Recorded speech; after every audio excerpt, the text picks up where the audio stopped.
And fresh with one of the biggest entourages I've ever seen in my entire life is Joyce in the studio. How are you, Joe? Yeah, really good.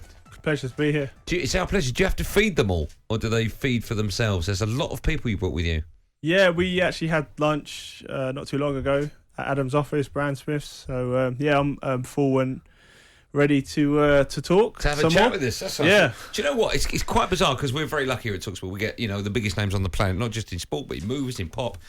I can't remember the last time the whole office, not just me and Bentley, because we're big boxing fans, the whole office was like, where is he? What time is he coming? He can't wait. I don't know. Is it you because you got into boxing quite late, your rise to fame has been relatively quick considering how old you are as well now. Is it something you've slowly had to get used to, people recognising you and coming up to you and asking for pictures, or?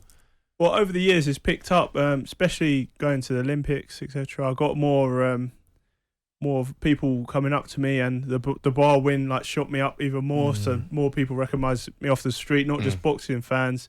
And now this is the next level, beating Joseph Parker. Then I'm even more recognised. Yeah. So it's just going to continue to be like that. That's what I was going to say, because you said there about the step up against Dubois, but then you stepped up again against Joseph Parker.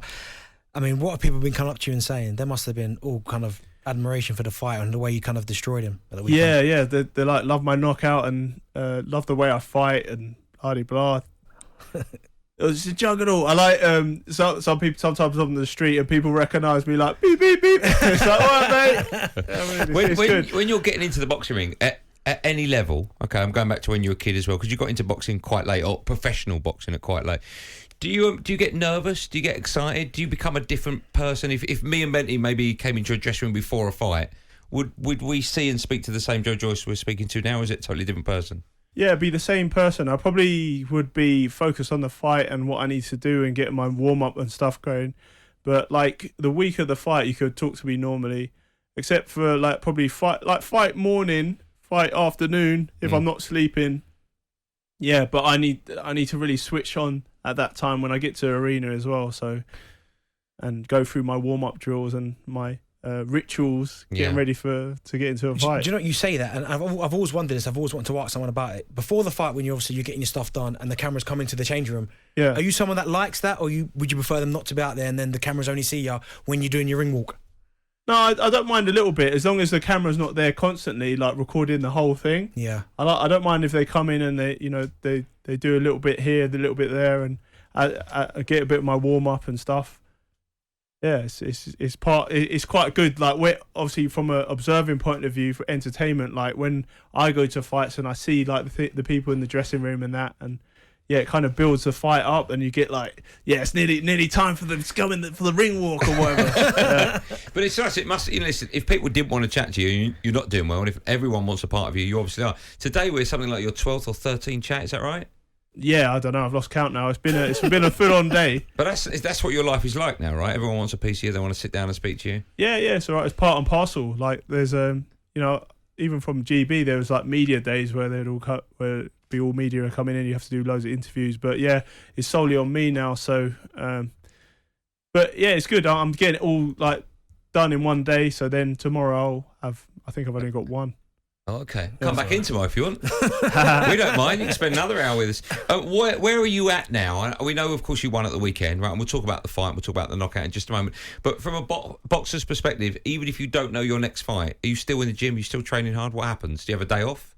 Yeah, right now I'm just going to have a bit of time off, go on holiday and relax, because muscles are still aching, even though it's been a couple of days now. So just recover, and then I'll start getting back start ticking over. Even on holiday, I'm quite an active person. I'll be dancing, swimming, and whatever. So when I come back to training, I'll start picking up slowly, and then take myself to Vegas and do the training camp there. Not bad. Salas, yeah, because Salas Boxing Academy and Ishmael Salas owns the gym out there where I do my boxing, and then the UFC facility where I do my strength training. Yeah. And there's also some Red Rock runs and Lone Mountain Pass. I like running around there in Vegas. And it's totally off the strip, so I'm not I'm not... You're not sneaking into the MGM Grand. Nah. So 50 grand on red or black, right? Nah. But there's there's always so many fighters there. There's always boxing events and sporting events. The Raiders obviously recently there. I went and watched them. You're not an NFL fan, are you? Cause Benny yeah, loves it. back in the day, I love the Raiders. We Yeah. can't talk about that. I adopted a side. I've gone for. Yeah, but you don't even know. The Steelers. I've gone for the Steelers. Are they any good? I don't know. I haven't heard of it. Oh, fine. All right, let's stick to boxing then, shall we? People can't see this unless they're watching on YouTube. You've got in front of you the WBO Interim Heavyweight Title belt. You pick that up. How does that work? After the fight, they give it to you in the ring, and then you keep it with you, or is there one that you keep forever? What happens with this? Yeah, I keep the belt. They gave it to me after the fight, and it says world champion. So, I did see that, and I thought, so it's a WBO world champion. Yeah, well, I mean, I'm soon to, unless Usyk turns around and wants to fight me, I will be the champion, WBO champion. Okay, so what is we've got Frank Warren joining us in about 5 minutes, with you obviously staying in the studio. What's the latest as to your next fight? Where are you at with that? Wow, I don't know, but there's some, talk of the town and the boxing community. There's a few fights that I could have. Like, obviously I'm hopefully would like to fight Usyk for the full belt, but it's not likely that he'll be fighting me. He will probably want to fight Joshua? Tyson Fury first, yeah, like for the undisputed, and then he said maybe potentially me afterwards. But there's other fighters there that I can fight once I'm elevated to world champion. Then I can defend it. Let me ask you. I mentioned, and there's plenty of great fights. Of course, well, I mentioned Joshua there because of course they've already fought before. I just wondered your view as to whether or not, if you were Anthony Joshua, where your next move would be. Would it be to try and fight Usyk again, or is that ship sailed? Do you think AJ should fight Tyson Fury? Do you think he should get in the ring with you? What do you think his next move should be? I think he's run out of his time limit for Monday for the fight against Fury. I don't know about that, but then there's Char. I think he might be fighting. Well, this is Tyson Fury fighting Char, but Joshua, I don't know who he's going to fight, but that could be a fight down the line, definitely. Obviously, I want to go back to your fight this weekend that you just had against Joseph Parker. I mean, what a knockout! But first and foremost, what did you make of your own performance in that fight?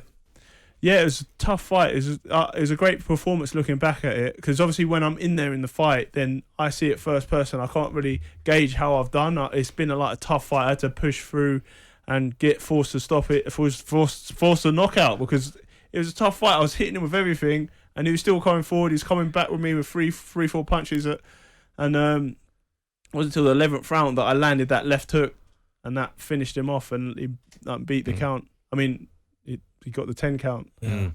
Your chin is remarkably strong. Everyone talks about this. How hard was he hitting you? I mean, you may say I didn't even feel it. Nah, I did feel them. Yeah, the body shots and the head shots. Compared to other boxers you've been in with, even in sparring, where does that rank? Yeah, he's good. 7-8. Oh wow, okay. Yeah, he's powerful. He hit me with some good shots, body shots, the head shots. And I hit him with everything. Do you feel it, or is the adrenaline running around your body? Yeah, the adrenaline's running around my body, and when someone hits me, I want to hit them back like 3-4 more times, because I throw a lot of shots. I threw over 800 punches in that fight. My goodness, 100 punches around. So I've got like plenty of output. I kind of felt he was dominant from start to finish. But what round did you feel like I've got him here? Because it almost felt like he was running away from me. Like he was obviously boxing on the back foot, trying to hit with combinations. But what round did you think, or not even what round, but when did you think, you know what, I've got him here? Well, it's like round 3. I thought he was starting to feel it, but then he's coming back with shots at me, and then 7-8. I thought, oh yeah, okay, here, this is where I'm going to knock him out. But he was still like, I was hitting him with everything, the kitchen sink, handbag shots. He was taking them because he's got a good chin as well, and he was throwing back with quick succession. His good head work and footwork, and it was tough in there. I had to dig deep to the end, and like 11 rounds, it was a lot. When you hit him with that punch and he went down, did you know as soon as, like a footballer, when they hit a ball from outside the area, as soon as it leaves their boot, 9 times out of 10 they know it's going in the top right hand corner, and no one's going to stop it, or the stands. But as soon as your hand connected with his face, did you instantly know he's not getting up from that?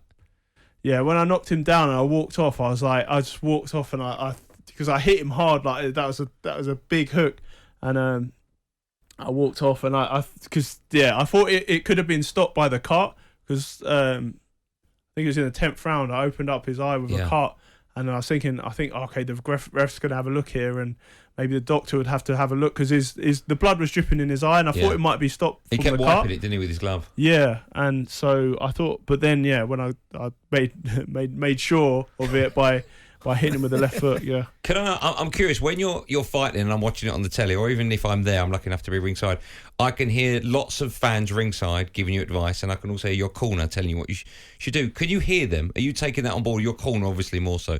But are you listening to what they're saying and taking advice while the round's happening, or have you got in your mind what you're doing for each round? A bit of both. Like in the corner, when the round's over, I go in there and listen to the instructions and what I've got to do for the next round. But then also, as the fight's going on, then they're saying things. And Salas, we've got this code where he calls out these different combinations, and they got names. And then I'll say, okay, what's that? But then sometimes if they're saying things that my opponent can understand, then obviously they, I have to like time when to throw that at the right time. So they'll give you a code word, and while you're in the middle of beating the fight, then I'm like, okay, I'll do that, yeah. Or like sometimes in the crowd, I hear sometimes people shout and stuff. I was like, okay, yeah, I'll do that, yeah. Double jab right hand. I'm like, yeah, okay. Oh yeah, landed. Here you go.